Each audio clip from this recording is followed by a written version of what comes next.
Oke guys, kita akan berbagi cara cepat untuk mengetahui timer kulkas ini 13 atau 14 tanpa mengukur sana sini, tanpa melihat kode atau tanpa diukur pakai tester. Kita hanya perlu test pen. Ini sering ditanya sama rekan-rekan semua, gimana caranya kita tidak perlu mengukur atau melihat kode-kode tertentu, tapi cukup dengan test pen. Gimana caranya? Langsung aja kita simak, check it out. Caranya adalah congkel di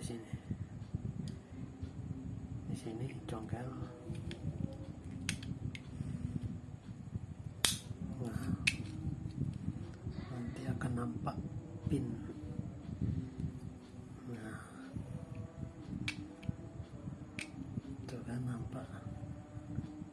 Sini pin, ada pin di sini pin.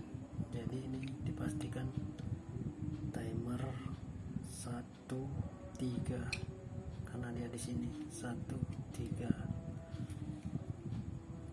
Ini mau jelas lagi. Nah,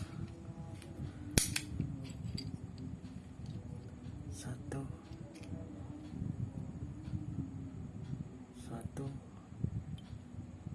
3 di pinnya 1 3.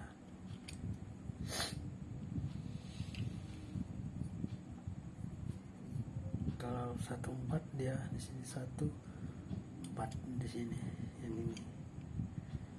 Kalau timer 14 dia di sini.